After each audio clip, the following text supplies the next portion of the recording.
미스스한 이야기. 오늘은 미인 만화가 살인사건으로 유명한 일본의 장기 미제 사건 고토구 카메이도 여성 만화가 살인사건에 대한 이야기입니다. 2000년 9월 29일 오후 1시 일본 도쿄도 고토구 구청에서 파견된 인구조사원이 세대별 거주 인구를 조사하기 위해 카메이도 지역의 한 맨션을 방문합니다. 3일 전부터 맨션을 돌고 있던 터라 조사는 거의 끝나가는데 무슨 이유인지 604호만큼은 아무리 초인종을 눌러도 반응이 없었죠. 게다가 환풍기를 타고 기분 나쁜 썩은 내가 새어나오고 있었습니다. 혹시나 하는 마음에 현관문 손잡이를 돌려보니 문은 잠겨있지 않았고 열린 문 틈으로 집안에 고여있던 악취가 쏟아졌죠. 상황이 심상치 않다고 여긴 조사원은 아파트 관리인에게 사실을 알렸고, 이야기를 듣고 달려온 관리인은 침실 매트리스 위에서 부패된 여성의 시신을 발견합니다. 경찰 조사 결과 시신은 5년 전부터 604호에 혼자 살고 있던 28세 여성 요시다 요코였죠. 발견 당시 시신의 얼굴 위에는 이불이 덮여 있었고 티셔츠 한 장만 걸친 채 속옷 차림으로 하늘을 보고 누워 있었습니다.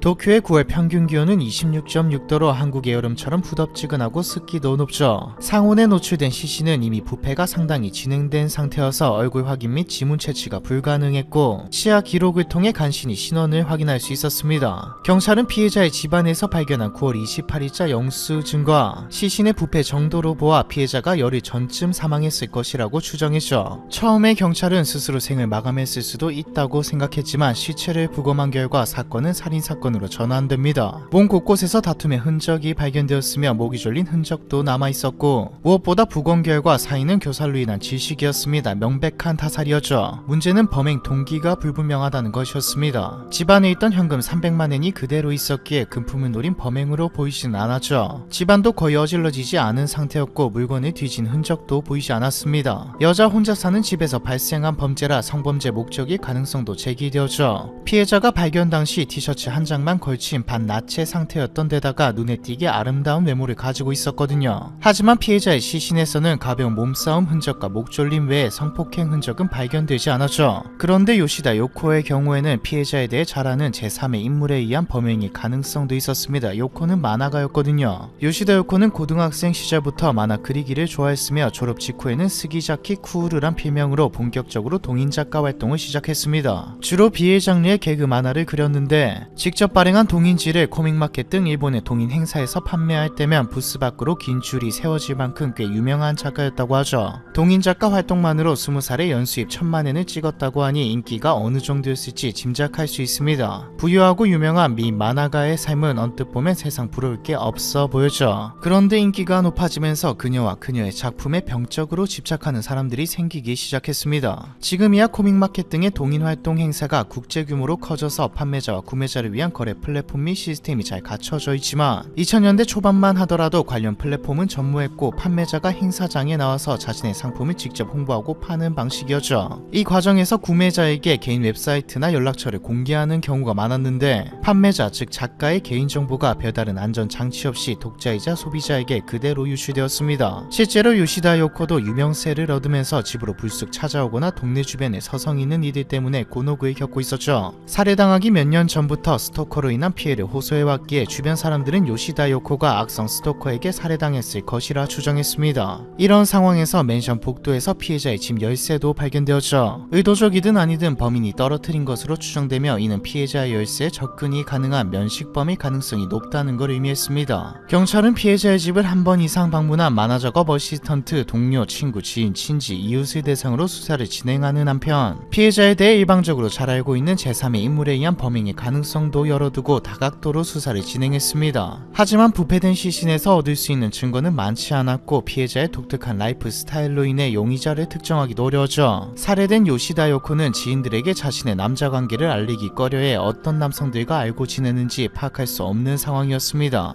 게다가 무슨 이유에서인지 풍석점이라고 불리는 일본의 유흥 주점에서 일하고 있었죠. 경제적 어려움 때문에 억지로 일한 것은 아니었고 본인 스스로 동인작가는 부업이고 풍석업이 본업이라고 할 만큼 일하는 것 자체를 즐겼던 것으로 보입니다. 피해자가 일했던 업소는 시부야 내에서도 고급 유흥 주점으로 꼽히는 회원제 클럽으로 정재계 유명인사들과 인기 연예인들도 자주 출입하는 곳이었죠. 피해자는 여러 연예인을 단골 손님으로 두고 있어서 관련 연예인들에 대한 조사도 진행했지만 이렇다 할 혐의 음식점은 발견되지 않았습니다. 수사가 난항에 빠진 가운데 2004년 10월 11일 자신의 피해자의 친구라고 밝힌 남성 K씨가 아사히 TV에서 방송된 기적의 문 TV의 힘이라는 생방송 프로그램에 출연해 요시다 요코가 살해당하기 직전 한 행사장에서 마주쳤을 때 직접 쓴 편지를 보관해달라는 부탁을 받았다며 피해자의 자필 편지를 공개합니다. 그 속에는 놀랍게도 외국인 팬에게 살해 위협을 받고 있다는 내용이 담겨 있었죠. K씨가 공개한 편지의 전문은 다음과 같습니다. 난 아마 2, 3일 내로 죽을 것이다. 내가 표적이 되었다는 건 틀림없는 사실이다. 같은 지역에 살고 있는 팬에게 살해 당할 것 같다. 일하기도 너무 힘들고 돈도 점점 떨어지고 있다. 그 팬은 매일 편지 같은 걸 끈질기게 보내는데 너무 끔찍하다. 일본인이 아니라서 더 무서운 것 같기도. 모두 내가 없더라도 나를 대신에 열심히 활동해주길 모두에게 고맙다는 말을 하고 싶다. K씨는 피해자가 죽기 전 자신에게 이 편지를 주면서 지금 읽지 않아도 되니까 만약의 상황에 대비해 보관해 달라고 했고 필요한 때가 오면 이거 달라며 뭔가 도움이 될 만한 내용이 적혀 있을 것이라고 했다고 전했습니다. 마치 자신의 죽음을 예언하는 듯한 내용에 패널들은 큰 충격을 받았죠. 하지만 필적 감정을 의뢰한 결과 해당 편지는 살해된 요시다 요코가 아니라 남성 K가 쓴 조작 편지라는 사실이 밝혀집니다. 감정 결과를 토대로 추궁하자 K는 자신이 쓴 게 맞다고 자백하며 편지를 위조한 이유에 대해 요시다 요코는 늘 질투와 시기의 대상이었고 나 역시 악감정을 가지고 있어서 꾸민 일이라고 대답했죠.